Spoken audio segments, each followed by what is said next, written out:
Welcome to the Project Management Show. Today we are going inside the command center of one of India's most ambitious infrastructure projects, the Vizhinjam International Seaport project.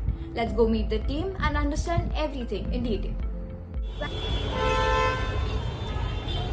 Look at all these things, the blazer, the watch and even the clocks. Do you know what all of them have in common? They've all traveled by water. But us Indians for the last 70 years have been paying a hidden tax for all of this. Yes, that's the double handling cost, where we are paying around $200 per shipment for every container. And why is that happening? Because all our shipments stop at Colombo and Singapore and then come to India. But the Vizhinjam code, that was the game changer for all of us. For 70 years, it was just a leak, but now it's a 20-meter deep reality. Vizhinjam sits on the world's national busiest highway, and because of that, we were able to save a lot in terms of cost and fuel, and even a lot of time. Hence, that helps us because we go for zero deviation and end up saving a lot. Welcome to the Vizhinjam Port. Now let's go on site and meet our experts. Welcome. Meet Mr. Amogh, our site expert, and Ms. Diann, our data expert. So welcome to Vizhinjam Port, and most of the ports in India struggle fear of nature digging 24/7. But here at Vizhinjam, we have 20 meters of natural draft and 800 meters from the shore.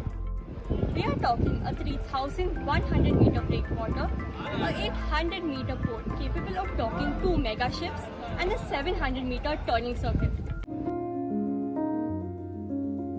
You designed for the Megamax 24 class. These are the titans of the sea, 400 meters long, carrying 24,000 containers. To handle them, our port infrastructure isn't just a dock, it is a high-capacity machine. We designed 800 meters container berth and a 3.1 kilometer breakwater made of 7 million tons of granite and acropods, those interlocking concrete blocks that armor the port against the Arabian Sea. But the biggest challenge wasn't on the water, it was under the earth. To move millions of containers without paralyzing Kerala's roads, we built a rail network. But there were mountains in the way. So you went through it? Yes, exactly. We are talking about the 10.7 kilometer Vizhinjam Balarampuram rail tunnel. It is India's second longest railway tunnel. Now let's look at the underground digging technicalities. We didn't just use a standard drill and blast for the whole thing.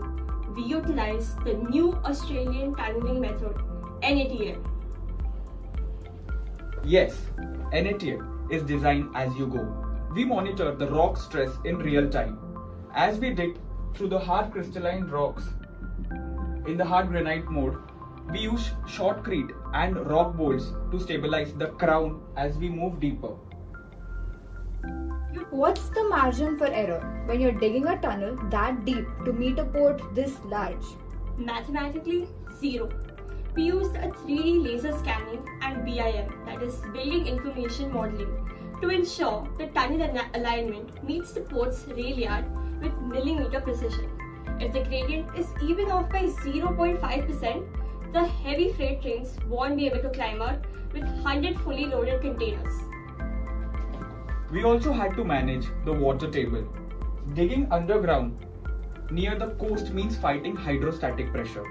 We used heavy-duty grouting to create an impermeable curtain around the tunnel.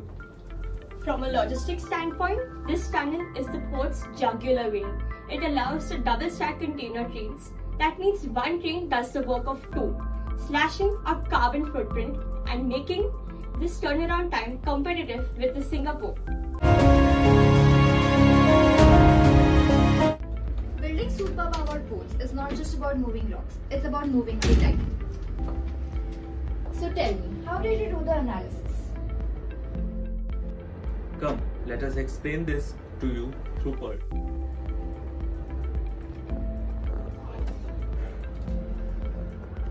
Now let's understand the critical path method.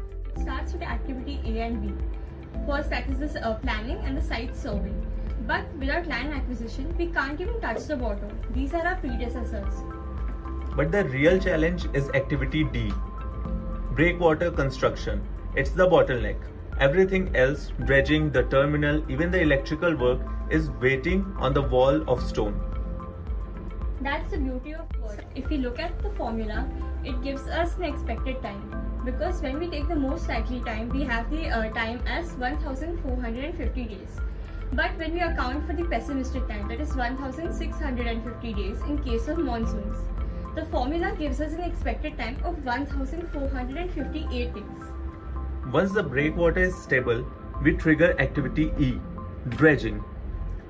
We estimated 305 days for this. Only after the basin is deep enough can we start activity F, terminal construction.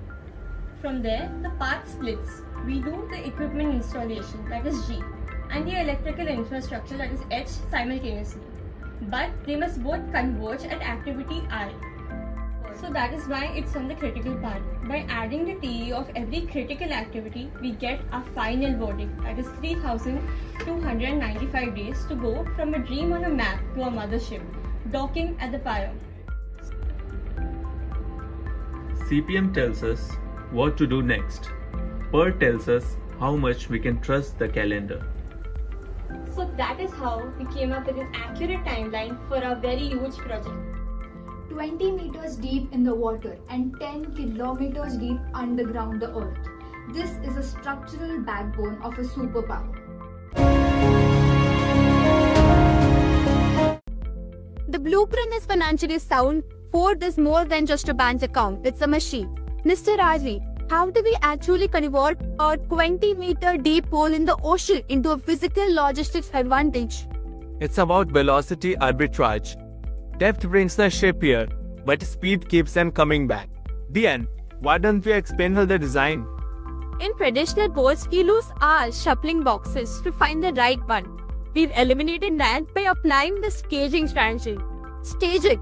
So you're pre-sorting the cargo before the ship even arrives? Exactly. Our algorithm organizes the entire vessel load in row based on their departure sequence.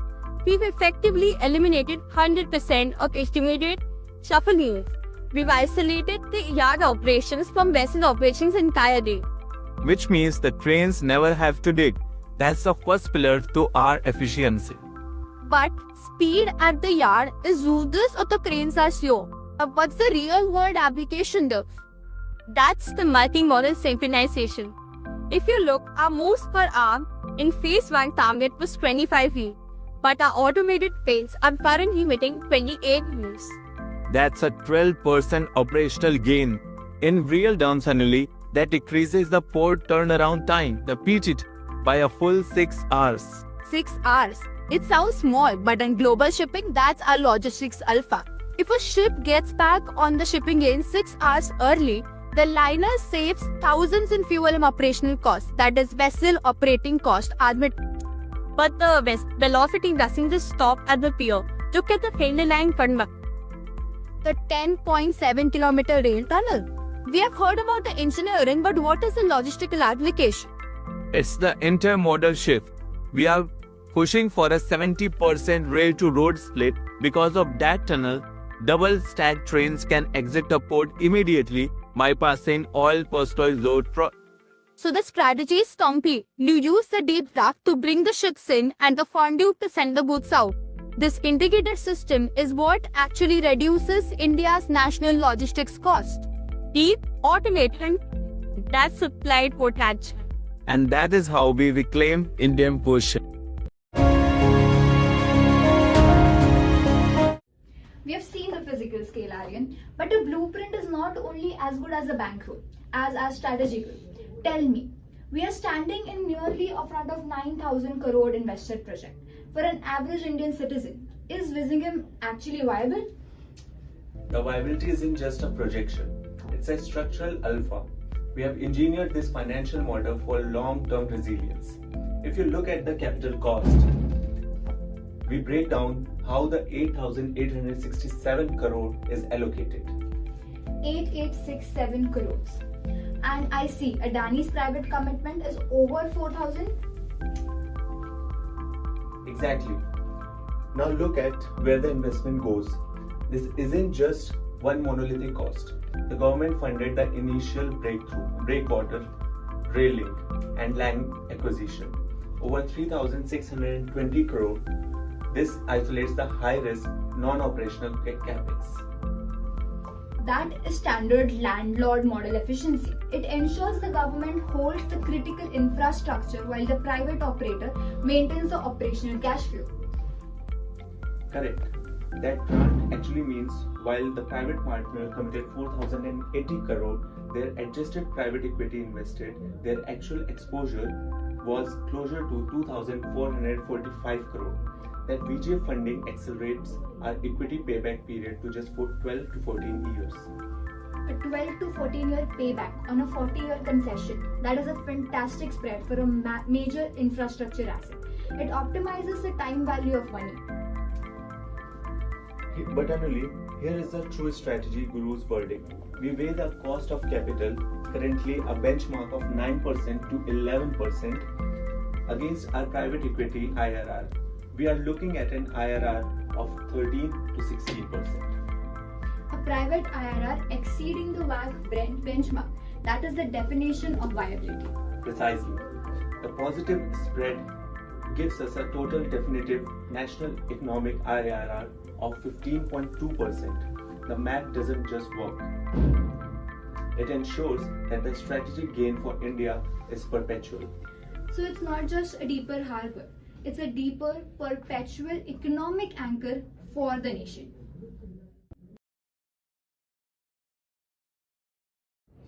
Go. Six Sigma methodology. So basically, Six Sigma methodology is used to reduce the defects in the process and reduce the variations in the process, which helps us to reduce the defects per million opportunities. Generally, Six Sigma projects have 3.4 defects per million opportunities. Now, here in this project, we have applied the DMADV concept of Six Sigma, where we'll be having different phases: the define, measure, analyze, develop and validate phase for the construction of Port Vizhinjam. Now let's start with our project, in which we have taken first the define phase. In define phase, it is very important to understand the requirement, the critical to quality and what the target is. So in define, first we have taken our first major constraint, which is handling large vessels, where the critical to quality was the depth, which should be greater than 18 to 20 meters. The next was high throughput for the vessel capacity, which should be greater than 1 million per TEU, which is the ship capacity. Next we have is the fast operations, which can be critical to quality in terms of ship turnaround time. So less than 24 hours is what our target is.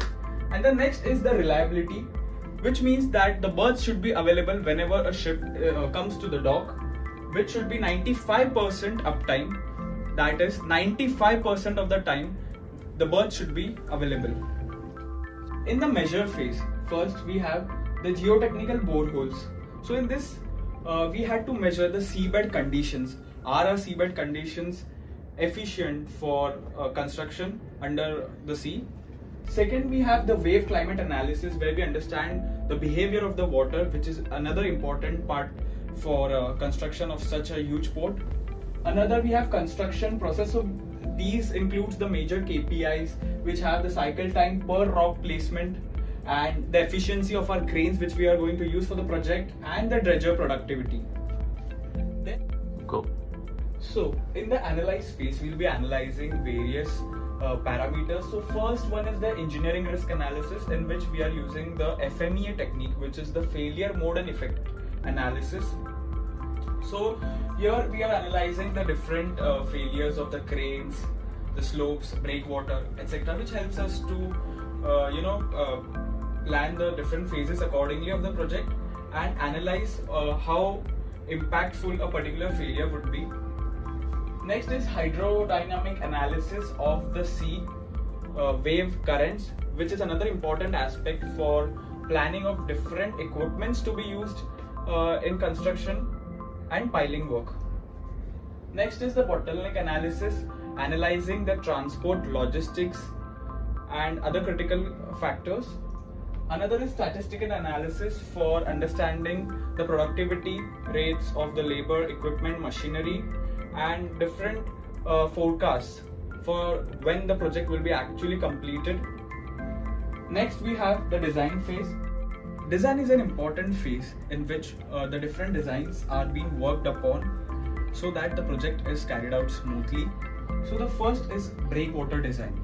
In breakwater design, the breakwater is designed in such a way that the waves do not affect the port and the design of the port, and also don't hamper the construction activity. So it is a critical aspect. Next is the dredging design. Dredging is basically removing the seabed material, so that the further construction activity can be carried out. Next is quay wall and berth design. So quay walls are basically where the ships dock, and berth are basically the parking space where the ships are parked. Next is container terminal operations design is a very critical aspect, because it formulates how the different operations would be going on according to the terminal design. So efficient terminal design is important so that large vessels can move around freely and container operations and crane operations can be done smoothly. Next, we have the validate phase. In the validate phase, first is the engineering validation, which includes the load testing, load bearing capacity of the port so that no incidents or accidents occur. Second, we have the pilot vessel trials. So here we have taken trials of large vessels, small vessels, cargo vessels, and many other sort of vessels in that case. Pilot crane moves per hour, so how much crane moves we can do per hour. Currently we are having 20 to 25 crane moves per hour, and in the phase 2 we are planning to have 28 crane moves per hour. Berthing and unberthing. Next, we have the turnaround time and the crane load cycles or crane load analysis to understand if at what load the crane would fail or accident could be occurred, so that we can prevent all these small incidents and accidents to occur in our project site. It's 2026, the 20-meter gap. Did it pay off? Mr. Aryan. Absolutely. The landlord PPP model worked. The government's 40.7% viability gap funding has made it bankable. Also, 105-acre port state is already returning hospitality and retail revenue. Mr. Amogh. So for phase 2, we are planning cold ironing, in which ships don't have to waste their diesel but can plug into our green grid. Miss Diann. We need a digital twin and a replica of the port to predict maintenance when the crisis hits. Vizhinjam isn't just a port,